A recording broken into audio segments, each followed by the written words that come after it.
اس کا مطلب کیا ہے کہ دین میں اور تیز ہو جاؤ اور آگے بڑھ جاؤ. اگر مسجد میں 1 گھنٹہ دے رہے ہو تو 2.5 گھنٹہ دینا شروع کرو.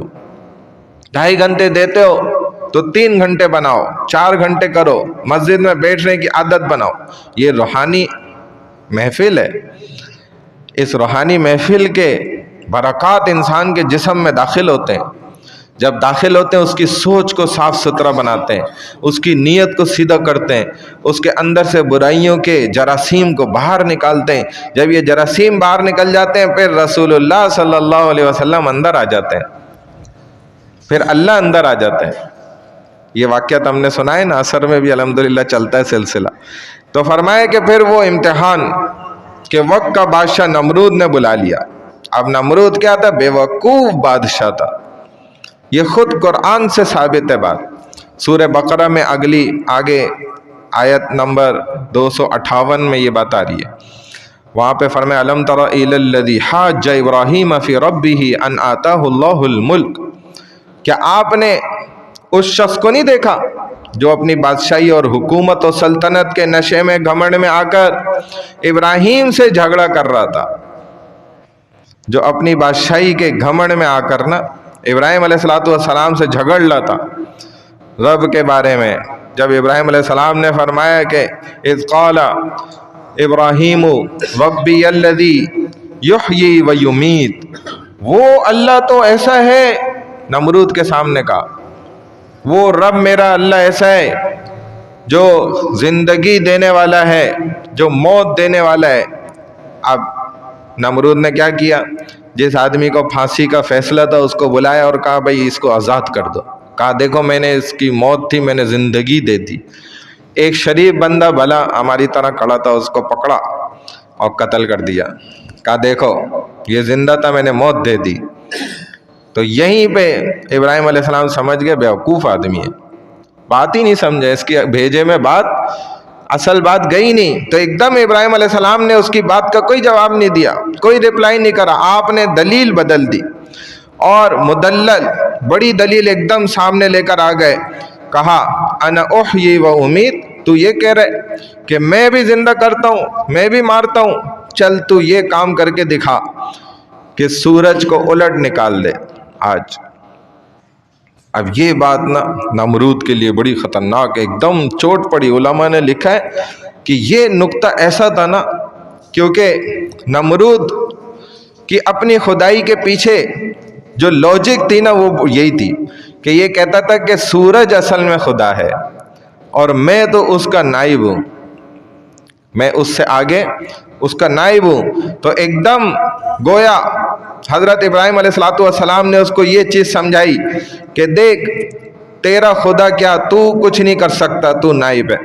تو اپنے خدا کو بول دے ذرا کہ سورج کو بول دے میرا رب تو وہ ہے کہ جو مشرق سے سورج کو نکالتا ہے اور مغرب کے اندر اس کو غروب کر دیتا ہے. فَإِنَّ اللَّهَ يَأْتِي بِالشَّمْسِ مِنَ الْمَشْرِقِ فَأْتِ بِهَا مِنَ الْمَغْرِبِ, مغرب کے اندر اس کو لے جاتا ہے. تو اپنے خدا کو بول دے ذرا سورج کو کہ آج آپ مغرب سے نکل کے دکھائیں ذرا اور مشرق میں غروب ہو کر دکھائیں.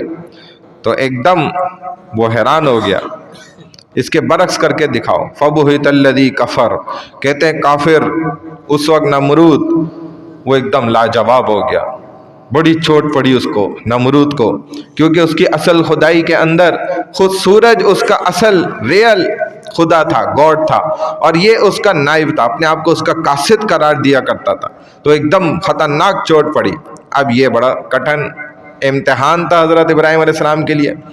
پھر اگلا امتحان کہ جب اللہ سے رو رو رو رو بڑی مشکلوں سے ایک اولاد ملی, خوبصورت بچہ, مسکراتا ہنستا کھیلتا, وہ بھی بڑھاپے کی حالت میں اللہ نے دیا, بڑی عمر کے اندر ملا. حضرت اسماعیل علیہ السلام فرما بردار. ایک تو وہ ہوتی ہے نا نافرمان اولاد, اولاد تو اپنی ہوتی ہے ذاتی ہوتی ہے, لیکن انسان کو اس سے تکلیف پہنچتی ہے. پھر ہوتا ہے اس کے دل میں تکلیف کا عنصر کہ نافرمان اولاد ہے.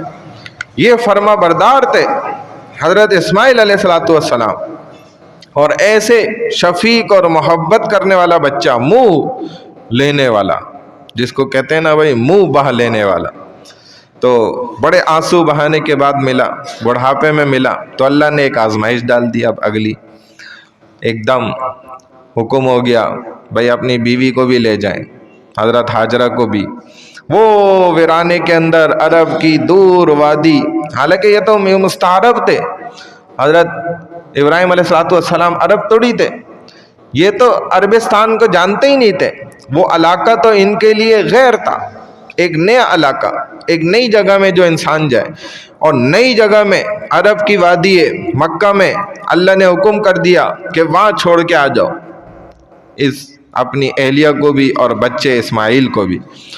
اب فرما برداری، کچھ نہیں کہا، فوراً لے گئے اور چھوڑ دیا، اور فرمایا چھوڑ آنے کا مقصد کوئی روپیہ پیسہ مال دولت نہیں تھا، دنیا کے لوگ یہ بھی کرتے ہیں نا، فرمایا ربنا لیقیموا الصلاۃ، اس لیے چھوڑا اے میرے رب تاکہ یہ نماز قائم کرے، فاجعل افئدۃ من الناس تہوی الیہم، اور اللہ لوگوں کے دلوں کو ان کی طرف مائل کر دیں۔ جبکہ آپ تھوڑا سا غور کریں، اس وقت وہاں کوئی لوگ تھے؟ ویران نہیں تھی، کوئی تھا نہیں۔ ایک کہتے ہیں کہ اس دعا کا اثر یہ بھی ہوا کہ وہ جو ایک دور علاقہ کے اور بڑے قبائل یکجا یمن کی طرف رہ رہے تھے، جن کا اس وقت بساط آیا اور ان کے سدے باب ہو گئے، جو ڈیم نما انہوں نے پانی اکٹھے کرنے کی جگہ بنا رکھی تھی وہ ٹوٹ گئے، سارے پانی بہہ گیا، اب زندگی پانی کے پیچھے تھی، تو سارے قومیں قبائل نکلیں اور ڈھونڈتے ڈھونڈتے ایک بڑا قبیلہ آ کر ادھر حیران ہو گیا، جب اسماعیل علیہ السلام کی ایڑیاں، جبرائیل علیہ السلام کا پر، اور حضور صلی اللہ علیہ وسلم نے بعد میں آ کر اس میں اپنا لعاب شامل کیا، آب زمزم، جب پانی آیا تو پرندے بھی آئے۔ اب دور سے دیکھا ادھر پرندوں کا کیا کام، یہاں تو کوئی پانی کے آثار نہیں ہے، یہ تو ریگستان، چٹیل میدان، پتھریلا، پہاڑی پہاڑ، ادھر کہاں سے پانی ہوگا؟ کون سا چشمہ ادھر ابل رہا ہوگا؟ ہو بھی تو وہ پہاڑ پہ ہو، یہ تو ستھری جگہ۔ تو ایک ہو سکتا ہے یہ بھی دعا قبول ہوئی کہ وہ قبیلہ ادھر پہنچا۔ بی بی ہاجرہ، بڑے واقعات ہیں، ہم نے سیرت میں سن لیا مختصراً۔ بی بی ہاجرہ سے ایسے زمانے جاہلیت میں بھی وہ اجازت لے کے آئے قریب، اور پوچھا کہ بھئی ہم بڑی دور سے سفر کر کے آئے، ہمیں پانی کی ضرورت ہے، ہم اسی کی طلب میں سفر کر رہے تھے، تو یہ آپ اگر ہمیں اجازت دیں۔ تو فرمانے لگیں بھائی یہ پانی کا کنواں تو ملکیت میری ہے، لیکن میں آپ کو استعمال کرنے دوں گی اگر آپ اجرت دیں۔ تو یہی سوچا کہ میں اکیلی بچے کے ساتھ ادھر کیسے گزاروں، جو تھوڑے بہت جو میرے پاس کھجوریں یا تھوڑا اس وقت چیزیں تھیں وہ سب ختم ہو چکی۔ تو کہتے ہیں اس طرح وہ آباد ہوئے، ایک دعا ادھر بھی کام آئی۔ اور دوسرا غور کیا جائے تو کوئی وہاں موجود نہیں تھا اس وقت، لیکن پھر بھی حضرت ابراہیم علیہ السلام دعا کر رہے ہیں فَجْعَلْ أَفْئِدَةً مِّنَ النَّاسِ تَهْوِي إِلَيْهِمْ، اللہ لوگوں کے دلوں کو ان کی طرف مائل کر دیں۔ لوگ کوئی نہیں ہے تو کون محبت کرے گا ان سے، دلوں کو مائل کرنا۔ کہا دعا یہ ہے کہ سارے انسانوں کے دلوں کو ان کی طرف مائل کر دے، اور یوں نہیں کہا کہ میرے بیٹے کی طرف مائل کر دے، بلکہ یوں کہا یعنی اسماعیل علیہ السلام کی طرف، بلکہ سب لوگوں کے دل کو مائل کر دے۔ یہ دعا ہے کہ پوری ذریت کے لیے، اور آپ جانتے ہیں حضرت اسماعیل علیہ السلام کی ذریت میں سے آگے رسول اللہ صلی اللہ علیہ وسلم کو آنا ہے۔ تو اصل میں دعا کر رہے ہیں کہ ہمارے آقا مدنی محمد الرسول اللہ صلی اللہ علیہ وسلم کے لیے یہ دعا ہے۔ اور اللہ نے دیکھیں 4000 سال گزر گئے، اس طرف مائل کیا ہوا ہی نہیں کیا ہوا سب کو، حالانکہ ادھر کون سا شیش محل بنا ہوا ہے، نعوذ باللہ، میں سمجھانے کے لیے لفظ استعمال کر رہا ہوں، اہمیت دلانے کے لیے یہ مثال دے رہا ہوں کہ کوئی شیش محل کعبۃ اللہ میں بنا ہوا ہے، کیا ہے؟ میں سمجھتا ہوں یہ جو ہماری مسجد ہے اس سے بھی سادہ کمرہ ہے، وہ اس سے بھی زیادہ سادہ ہے، اندر کوئی نمود و نمائش کی چیزیں موجود نہیں ہیں، کوئی ایسی الگ سی عجوبہ موجود نہیں ہے کہ جس کو دیکھنے کے لیے ہم وہاں پہنچے۔ لیکن وہ کیا بات ہے، اصل بات یہ سمجھنے کی ادھر تو یہ مائل ہونا ہر انسان کے اندر اللہ نے فطرت میں رکھا ہے، وہ مائل ہوگا، چاہے دنیا کی جتنی بڑی بڑی طاقتیں اس کو روکے۔ جب ان یہودیوں کے پروپیگنڈے ختم ہو جائیں گے تو لوگوں کا رجحان اور دل ضرور اس طرف خود ہی مائل ہوگا، آٹومیٹک سسٹم ہے اللہ کا۔ ہم مسلمانوں کا کتنا مائل ہوتا ہے، ایک دفعہ جا نہیں تھکتے، جو پہنچ گئے ایک دفعہ وہ تو کہتا ہے وہ تو پیاس لگ جاتی ہے پھر، جی اب تو میں نے پھر دوبارہ فوراً جانا ہے، مانگ آتے ہیں، حالانکہ کچھ ایسا نہیں ہے۔ خود دیکھیں، آپ غور کریں تو یہ اللہ اس طرف مائل کرتے ہیں۔ غیر مسلم ہمارے یہاں بھی مثالیں، آپ نے کتنے کرکٹروں کی مثالیں دی، الحمدللہ تبلیغ کی برکت سے کیسے مائل ہوئے۔ یوسف یوننا نے جب بیان دیا تھا، مسلمان ہوا اور اس نے یہ بات کہی، بڑی پیاری بات تھی کہ میرا آئیڈیل محمد الرسول اللہ ہے صلی اللہ علیہ وسلم۔ کیسا مائل ہوا۔ ہم مسلمان پیچھے رہ رہے ہیں لیکن یہ کفار آگے بڑھ لیں، ہمارے بچوں کے رجحان ختم ہو رہے ہیں۔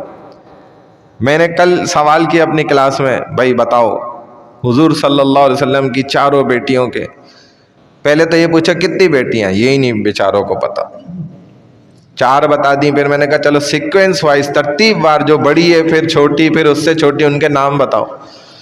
بڑی مشکل سے ایک اسٹوڈنٹ نے بتایا۔ پھر لڑکوں کا پوچھا تو وہ کسی کو نہیں پتا، کوئی کہہ رہے 2 بچے تھے، کوئی کہہ رہے 1 لڑکا تھا۔ پھر ازواج کا پوچھا، کسی کو نہیں پتا، نام بھی نہیں پتا۔ کتنی باندیاں تھیں یہ بھی نہیں پتا، باندی سے کون اولاد تھی یہ بھی نہیں پتا، پھوپھیاں کتنی تھیں یہ بھی نہیں پتا، چچا کتنے تھے یہ بھی نہیں پتا۔ پھر پتہ کیا ہے، یہیں سے تو مائل ہونا اور رجحان کا اندازہ ہو جاتا ہے کہ آپ نے کتنا علم اپنے نبی کے متعلق رکھا۔ تو یہ جب آئیڈیل کوئی بن جاتا ہے نا، پھر انسان اس کے پیچھے لگ جاتا ہے، اس کا علم سیکھنے لگ جاتا ہے۔ تو غیر مسلموں کے دل تو متوجہ ہو رہے ہیں اس طرف۔ حضرت خلیل علیہ السلام کی دعائیں ہیں، یہ اس دعا کی برکت ہے۔ پھر آپ نے فرمایا وَارْزُقْهُمْ مِنَ الثَّمَرَاتِ، اللہ ان کو پھلوں کا رزق بھی دے، لَعَلَّهُمْ يَشْكُرُونَ، تاکہ یہ شکر گزاری کریں۔ اب 5واں امتحان، اب رزق تو آپ دیکھ سکتے ہیں، وہاں ایک ایک طرح کی نعمت، دنیا بھر کے پھل پھول سبزیاں، ہر چیز کھانے کی، وہاں کیسی رونقیں لگی ہوئی ہیں۔ پہنچ گیا، اللہ ان کو پھلوں کا رزق دے۔ کہتے ہیں کہ پھلوں کا رزق جو ہے نا، یہ سب سے بہترین کھانا ہے۔ پھل ایسی چیز ہے، اگر انسان صرف پھل بھی کھاتا رہے تو زندہ رہے گا، مرے گا نہیں۔ صرف پھل بھی کھاتا رہے، اس کو اناج نہ بھی ملے نا، تو بہترین رزق ہے۔ ایسا نہیں ہے کہ اب 5واں امتحان حضرت خلیل اللہ علیہ السلام کا، جب یہ ان کے صاحبزادے حضرت اسماعیل علیہ السلام معصوم بچے چھوٹے چلنے پھرنے کے قابل ہوئے، اب ان کو حکم کیا ہو گیا، ذبح کرو بھائی نے۔ اور حکم کہاں ہوا؟ خواب کے اندر۔ خواب میں اللہ دکھا رہے ہیں۔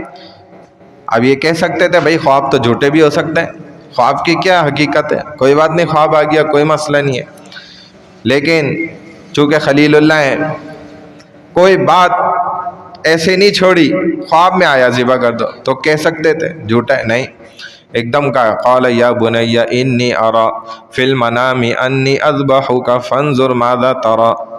اب اپنے بچے سے خود پوچھ رہے ہیں، فرمایا اے میرے بیٹے، میں نے آپ کو خواب میں ذبح کرتے ہوئے دیکھا ہے، آپ کی کیا رائے ہے میرے بیٹے، آپ کیا کہتے ہیں اس بارے میں؟ اب بیٹا بھی تو نبی کا ہے نا، تو جوانی اور اس عمر کے اندر جوان اپنی زندگی کا کتنا اس کو محبوب رکھتا ہے، اپنی زندگی کو کون خوبصورت زندگی کون لٹانا چاہتا ہے؟ فرمانے لگے حضرت اسماعیل علیہ السلام، یا ابت افعل ما تؤمر، آپ کو جو حکم ملا ہے نا فوراً آپ اس کو پورا کریں، کر گزریں. ستجدنی انشاء اللہ من الصابرین، آپ مجھے ابا جان صبر کرنے والوں میں پائیں گے. اگر آپ ایسے ماننے والے ہیں تو میں بھی بڑا صبر والا ہوں. اگر آپ نے رب کی کوئی بات نہیں چھوڑنی تو میں نے بھی پھر صبر کا دامن نہیں چھوڑنا ہے انشاءاللہ. تو یہ قربانی دینے والے ابراہیم ہیں، قربانی دینے والے اسماعیل ہیں، اور ان سے بڑھ کر قربانی دینے والی ہاجرہ علیہ السلام بھی ہیں. یہ پورا گھرانہ ہی قربانیوں پہ تلا ہوا ہے. تو فرمایا یہی بات، وَإِذْ قَالَ، ہاں وَإِذِ ابْتَلَىٰ ابراہیم رَبُّهُ بِكَلِمَاتٍ، اس بات کا مطلب یہ ہے جب اللہ نے ابراہیم علیہ السلام کو آزمایا کلمات میں، فَأَتَمَّهُنْ، اور انہوں نے اس کو پورا کر دکھایا، تو فرمایا قَالَ إِنِّي جَاعِلُكَ لِلنَّاسِ إِمَامًا، فرمایا رب نے بے شک میں آپ کو لوگوں کے لیے امام بناؤں گا. امامت ایسے تھوڑی ملتی ہے. ہم سمجھتے ہیں کہ یہ امامت کھیل ہے، یہ ایسے ہی اللہ اٹھا کے کسی کو بھی دے دیتا ہے. یہ دیکھیں کتنی قربانیوں کے بعد امامت ملی. بات سمجھ رہے ہیں؟ امامت ملتی ہے ایثار سے، وفاداری سے، اور اسی طرح قربانی دینے سے امامت حاصل ہو جاتی ہے. جب اللہ کے لیے سب کچھ انسان قربان کر دے گا، سب سے بڑا اپنا نفس قربان کر دے گا، اور گناہوں سے پکی توبہ کر لے گا، اور اللہ کے سامنے ہاتھ جوڑ لے گا کہ اللہ میری توبہ، میں اب گناہ نہیں کرتا، پھر اللہ اس کو امامت ضرور دیں گے. یہ تو بہت کم عرصے میں ہو جاتا ہے. کر کے دیکھ لے انسان، بہت آسان عمل ہے، لیکن نفس کی قربانی اس کے اندر بہت ہے، تکلیف بہت ہے. تو اللہ نے فرما دیا کہ آپ کو میں زمانے کا امام بناؤں گا، اور اللہ نے بنا کے دکھایا. پھر حضرت ابراہیم علیہ السلام اپنی اولاد کو بھولے نہیں. اس موقع پر فرمایا قال ومن ذریتی، اللہ میری اولاد میں سے بھی امام بنانا. تو اللہ نے اس دعا کو بھی قبول فرما لیا. حضرت ابراہیم امام الناس بن گئے علیہ السلام، اور ہمارے آقا مدنی حضرت محمد مصطفیٰ صلی اللہ علیہ وسلم امام الانبیاء بن گئے، نبیوں کے امام بن گئے. دیکھیں انہی کی ذریت. یہ کہہ کر اب معراج ہوا، نبی کریم صلی اللہ علیہ وسلم تمام انبیاء سے ملاقاتیں ہوئیں. ہر نبی سے ملاقات ہوتی، تمام نبیوں سے، تو کہتے اخن مرحبا یا اخی، مرحبا یا اخی، یعنی کہ اے میرے بھائی. اور جب حضرت ابراہیم علیہ السلام سے ملاقات ہوئی، استقبال، تو آپ کعبے کے ساتھ ٹیک لگائے بیٹھے، آپ اٹھے نہیں، کھڑے نہیں ہوئے. حضور صلی اللہ علیہ وسلم خود چل کر گئے، کیونکہ وہ مرتبہ جانتے ہیں، وہ حیثیت جانتے ہیں. اور ان کو فرمایا کہ یا ابی یا ابنی، اے میرے پیارے بیٹے. رسول اللہ صلی اللہ علیہ وسلم کو ایسے فرمایا، محبت کے انداز سے، اور گلے لگا لیا. تو فرمایا قال لا ینال عہد الظالمین، اللہ نے میرا وعدہ ظالموں کو حاصل نہیں ہوگا. یہ جو اللہ نے عہد کیا نا، بات مانی، قبول کری دعا، تو فرمایا جو ظالم ہوں گے نا، تو اے ابراہیم ان کو یہ وعدہ حاصل نہیں ہوگا. یہ بات آپ یاد رکھیے گا، ان کو یہ فائدہ نہیں مل پائے گا. اے ابراہیم تمہاری اولاد میں امام ضرور بناؤں گا، لیکن امامت یہ بھی یاد رکھے کہ کوئی نسلی نہیں ہے، کوئی موروثی نہیں ہے، یعنی کہ وراثت میں منصب نہیں ملتا. ہمارے ہاں یہ رواج غلط چل گیا کہ والد ہے، باپ ہے، اس سے اولاد کی طرف خود بخود اس کا عہدہ منتقل ہو رہا ہے. بلکہ اس کا مستحق وہ ہوگا جو عمل کرنے والا اور باصلاحیت ہوگا، چاہے وہ کسی بڑے امام کی اولاد نہ ہو، لیکن وہ اس کا حقدار ہے.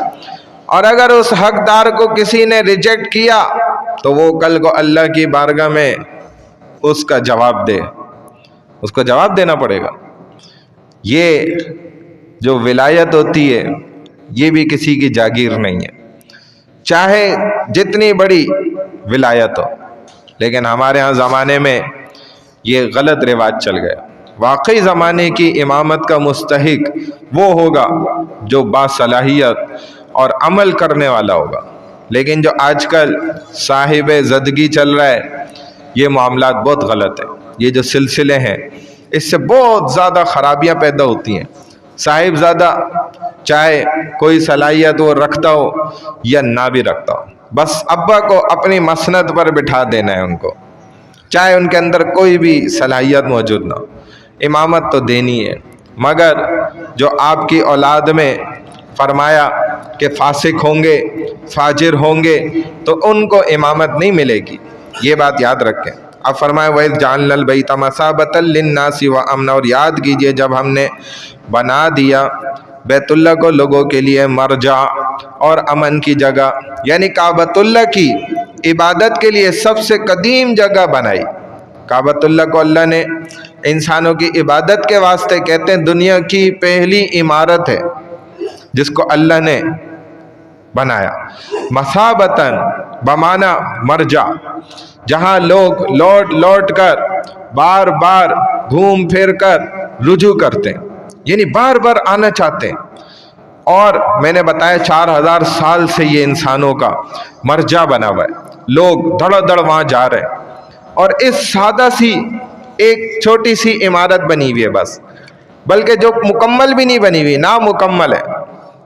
بیت اللہ کے اندر کا حصہ کچھ باہر ہے، کھلا پڑا ہے، لیکن لوگ جا رہے ہیں اس کھلی ایک جگہ کے اندر عبادت کرنے کے واسطے۔ کتنی جستجو رکھتے ہیں، کس قدر وہاں دھکے بھی کھا لیتے ہیں، لیکن جی ہم نے یہاں عبادت کر لی ہے، کچھ بھی ہو جائے ہم آئے، یہ موقع ہاتھ سے نہیں جانے دیں گے۔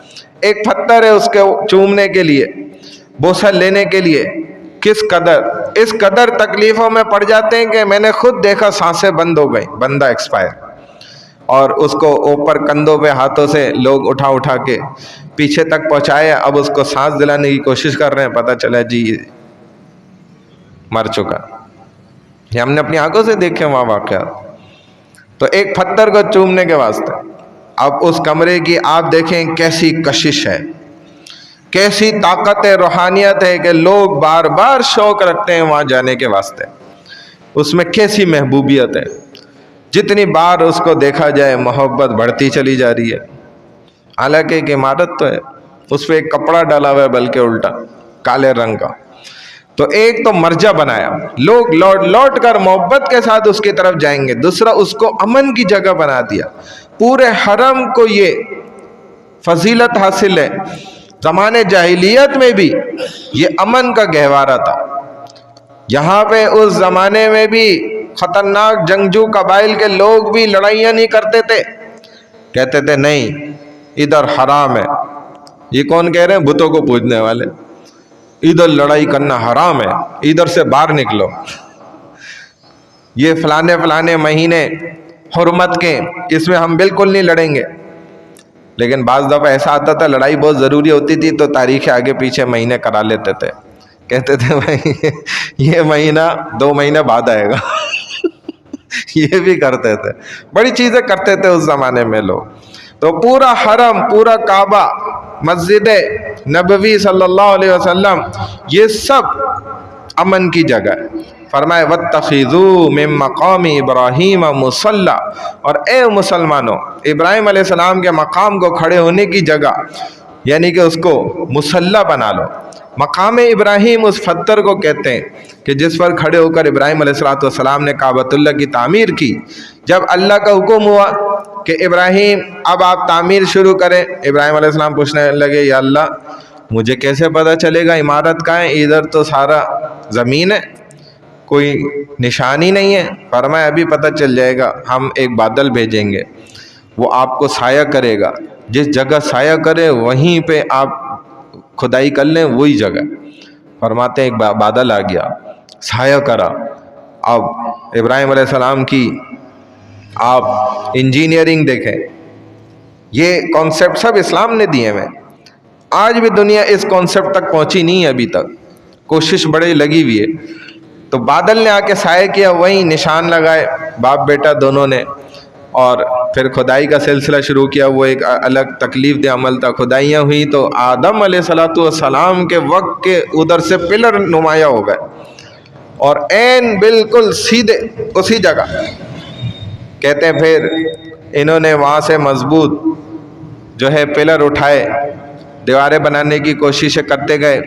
جب اپنے قد سے اوپر چلا گیا، اب اللہ کی طرف دیکھ رہے ہیں آسمان پہ، یا اللہ اب کیسے ہم اوپر جائیں؟ تو اللہ نے فرمایا کہ ابراہیم یہ دیکھیں وہ پتھر پڑا ہوا ہے نا، اس پر چڑھ جائیں. یہ پتھر آپ کو لفٹ کا کام کرے گا، اوپر نیچے جہاں بولیں گے ادھر لے کے جائے گا. ابراہیم علیہ السلام چڑھ گئے. اب وہ پتھر اوپر بھی جا رہا ہے، دائیں بھی جا رہا ہے، بائیں بھی جا رہا ہے، لیکن کعبۃ اللہ کی دیوار کے ساتھ جڑا ہوا ہے، قریب ہے. لیکن آج آپ دیکھیں تو مقام ابراہیم دور ہے. یہ بھی کہتے ہیں کہ بڑا ایک طوفان آیا تھا، پانی نے بہا کے اس کو دور کر دیا. اور پھر اس زمانے کے بادشاہ نے یہ سوچا تھا کہ اس کو قریب واپس جگہ پہ کر دیا جائے، لیکن علماء نے کہا نہیں کرا جائے، کیونکہ لگتا یہ ہے کہ اللہ اس کو ادھر لے کر آئے. تھوڑا سا تو فاصلہ ہے. اس میں حکمتیں بتائیں. فرمائے کہ جب جبرائیل آتے تھے رسول اللہ صلی اللہ علیہ وسلم کو ابتدائی زمانے میں نمازیں سکھانے، تو یہی جگہ پہ کھڑے ہو کر نمازیں سکھائی ہیں. 5 دفعہ آئے ہیں، اول دن کے وقت میں بھی اور آخر دن کے وقتوں میں بھی. پھر حضرت ابراہیم علیہ السلام خود جب تعمیر کعبۃ اللہ کر رہے تھے، بنا کر رہے تھے اس کی، تو خود جیسے انجینئر دور آ کے عمارت کو دیکھتا ہے نا کہ یہ دیوار سیدھی ہے، ٹیڑھی تو نہیں ہے، پتھر صحیح لیول پہ رکھیں. ہمارے یہاں تو جیسے وہ رکھتے ہیں اسکوپ ہوتا ہے کیا، اس سے پانی ہوتا ہے اس میں لیول رکھنے، تو ابراہیم علیہ السلام اس جگہ آ کے بار بار کھڑے ہو کے نا دیکھتے تھے. تو وہ جگہ اللہ کو پسند آئی. تو مقام ابراہیم مصلی، اللہ ادھر کھینچ کے خود پانی سے اس جگہ پہنچا دیا. پھر وہیں پہ اس کو کہتے ہیں کہ یہ اتنا گہرا نہیں تھا جتنا آج ہے نا پاؤں کا قدم. یہ لوگوں نے پہلے کھلا پڑا ہوتا تھا تو چاٹتے تھے اس کو جو جاتا تھا، جیسے حجر اسود کو بوسہ دیتے ہیں، بعض لوگ چاٹ بھی لیتے ہیں. کس نے چاٹا کچھ پتہ نہیں ہو، بار بار اس میں عطر اسی لیے لگاتے ہیں وہ کڑوا ہوتا ہے، اور کڑوا والا ہی لگاتے ہیں، جو چاٹے نا اس کو مزہ بھی آ جائے. یہ ارہو کی ہر عمل کے اندر نا بڑے نکات ہیں. بہرحال تو بار بار ہر تھوڑی دیر بعد وہ اس پہ عطر بھر بھر کے چھڑکتے ہیں تاکہ اس کو چاٹے نہ کوئی. بوسہ لینا بھائی، چاٹنا تھوڑی ہے. وہ فضیلت سمجھتے ہیں کہ شاید چاٹنے سے پھر ہم کبھی زندگی میں جھوٹ نہیں بولیں گے، ہم سچ بولیں، ہماری زبان مبارک ہو جائے گی. ایسے ہی وہ یہ مقام ابراہیم جو پتھر تھے کھلا پڑا ہوتا تھا، لوگوں نے خاص اسی سوراخ کے اندر اس کو چاٹ ماشاءاللہ اتنا گہرا کر دیا کہ پھر عربوں کو کیا کرنا پڑا، اس کو نا محفوظ کر کے بند کرنا پڑ گیا. تو یہی فرمایا کہ جس وقت کھڑے ہو کر ابراہیم علیہ السلام نے کعبہ کی تعمیر کی تھی، اور طواف کے بعد 2 نفل یہاں پر پڑھنا افضل ہے. لیکن اگر جگہ نہ ملے تو انسان لڑائی نہ کرے، چھوڑ دے، پھر اسی کی سیدھ میں جتنا پیچھے بھی جا کر پڑھ لے تو انشاءاللہ وہ فضیلت حاصل ہے. واتخذوا، یہ بات ہو گئی. وَعَهِدْنَا إِلَىٰ إِبْرَاهِيمَ وَإِسْمَاعِيلَ أَن طَهِّرَ بَيْتِيَ لِلطَّائِفِينَ وَالْعَاكِفِينَ وَالرُّكَّعِ السُّجُودِ. اور ہم نے ابراہیم و اسماعیل علیہ السلام سے وعدہ لیا اور تاکید کی ان کو کہ میرے گھر کو پاک صاف رکھنا، طواف کرنے والوں کے لیے اور اعتکاف کرنے والوں کے لیے اور رکوع اور سجود سجدے کرنے والوں کے لیے ظاہری اور معنوی اور اعتقادی تمام نجاستوں سے پاک رکھنا. کیا مطلب؟ جسے کعبۃ اللہ کو پاک رکھنے کا اللہ نے حکم دیا، ایسے ہی کعبہ کی تمام بیٹیوں کو بھی پاک رکھنے کا حکم دیا. کعبہ کی بیٹیاں کون ہیں؟ تمام دنیا بھر کی مساجد یہ کعبۃ اللہ کی بیٹیاں ہیں، ان کو کعبہ کی بیٹیاں کہا جاتا ہے. سب کو پاک رکھنا، حتیٰ کہ مساجد میں کچھ بھی بدبو والی چیز بھی رسول اللہ صلی اللہ علیہ وسلم نے منع فرمایا کھا کر آنے سے، تاکہ تکلیف نہ ہو، مسجد میں مہک نہ پھیل جائے جس کی وجہ سے منہ میں بدبو آتی. ایک بوڑھی خاتون وہ مسجد نبوی صلی اللہ علیہ وسلم کی صفائی کی خدمت کیا کرتی تھی، صاف کرتی تھی مسجد نبوی کو. ان کا انتقال ہو گیا، جنازہ پڑھا دیا گیا، ان کو تدفین کر دی گئی، قبرستان میں دفنا دیا گیا. بعد میں رسول اللہ صلی اللہ علیہ وسلم کو جیسی اطلاع ملی، پتہ چلا، تو حضور صلی اللہ علیہ وسلم اندھیری رات ہونے کے باوجود بھی اس عورت کی قبر تک تلاش کر کے وہاں پہنچے اور آپ نے دعائے مغفرت فرمائی کہ یہ خاتون مسجد نبوی کی صفائی کرتی تھی پورے، دیکھیں اس کو بھی نہیں، آپ نے اس صفائی کرنے والے کی بھی کتنی عزت فرمائی. اور لیکن ہم عجیب مسلمان ہیں، مسجد کی صفائی کرنے کو اپنی توہین سمجھ رہے ہوتے ہیں. ہمارے یہاں بعض لوگ ایسے بھی ہیں، کہتے ہیں جی وہ دریا بچھانا، جھاڑو لگانا، صفائی کر دینا، اگر کوئی گند ہو گیا اس کو صاف کر دینا، اس کے لیے تو جی خادم رکھا ہوا ہے نا، اس کو تنخواہ دی جاتی ہے. ارے بھائی یہ تو سعادت کی بات ہے کہ اگر آپ یہ کام کر جائیں، یہ تو بڑی سعادت ہے کہ آپ کو موقع مل گیا اور آپ نے کبھی کبھی یہ کر لیں. اس سے آپ کو انشاءاللہ فائدہ ہی ہوگا، نقصان نہیں ہے. خود بھی کام کرنا چاہیے، اور خود کام کرنے میں تو بڑی افضلیت ہے، رسول اللہ صلی اللہ علیہ وسلم نے پسند فرمایا. ہماری اپنی بھی خود یہی کوشش ہوتی ہے کہ ہمارا کوئی کام ہے خود جا کے ہم کریں، کسی خادم مؤذن یا کسی بندے کو نہ بولیں، طالب علم کو بھی نہ بولیں. یہ تو میری اپنی چاہت ہوتی ہے، میری اپنا دلی چاہت یہی ہے، اور میں ایسا الحمدللہ کرتا ہی ہوں. میں کبھی کسی طالب علم کو نہیں کہتا جی مجھے پانی پلاؤ، جی وہ چیز اٹھا کے لے آؤ، وہ ادھر رکھ دو، وہ صحیح کر دو، وہ یہ کر دو. لیکن بعض لوگ کرتے ہیں، اور کبھی کبھی طلبہ سے خدمت لینی بھی چاہیے، اچھی بات ہے. کیوں خود کرنا چاہیے؟ کہ اس میں تکبر ٹوٹتا ہے انسان کا. متکبر انسان، اللہ والے بنتے کیسے تھے؟ بیت الخلا صاف کر کر کے. وہ بتاتے ہیں ہم راتوں کو کپڑا باندھ کے، منہ چھپا کے، اور لوگوں کے پخانے اکٹھے کر کے. اس زمانے میں تو یہ لائنیں نہیں ہوتی تھی نا، سیوریج کا نظام ہوتا ہی نہیں تھا. پخانہ جمع کر کے اٹھا کے کسی چیز میں ڈبے میں ڈال کے پھر دور پھینک کے آ کے اس ڈبے کو دھونا پڑتا تھا. اس طریقے سے وہ کرتے تھے. تو وہ اس قدر پھر آگے نکل گئے، اور تکبر ان کا پاش ہو گیا، ٹوٹ گیا.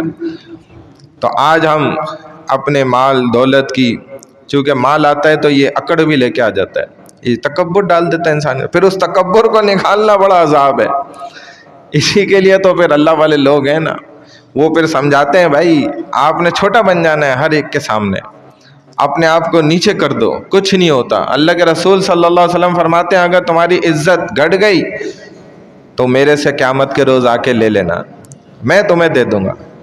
تم نے پہل کر دی ناراضگی ختم کرنے کے لیے، میں جنت کے بیچوں بیچ محل تمہیں دلاؤں گا. خصوصاً بیت الخلا کا معاملہ، مساجد میں اگر جاتے ہیں کہیں بدبو آ رہی ہے، کہیں گندگی ہے، فلانا ڈمکانا، تو یہ برا عمل ہے. اس لیے اس کو صاف رکھنا چاہیے. ہم خود جماعت میں گئے، حیران ہو گئے ایک واقعہ دیکھ کے. مسجد تو ماشاءاللہ ایسا شیش محل بنائی تھی زبردست، پتہ چل رہا تھا کہ کروڑوں روپیہ خرچ ہوا ہے، لیکن بیت الخلا اس طرف تو کوئی جا ہی نہیں سکتا تھا. بس اللہ کی پناہ. صدق اللہ العظیم. اللہ میں عمل کرنے کی توفیق عطا فرمائے. سبحان اللہ و بحمدہ، سبحانک اللہم و بحمدک، نشہد ان لا الہ الا انت، نستغفرک و نتوب الیک برحمتک یا ارحم الراحمین.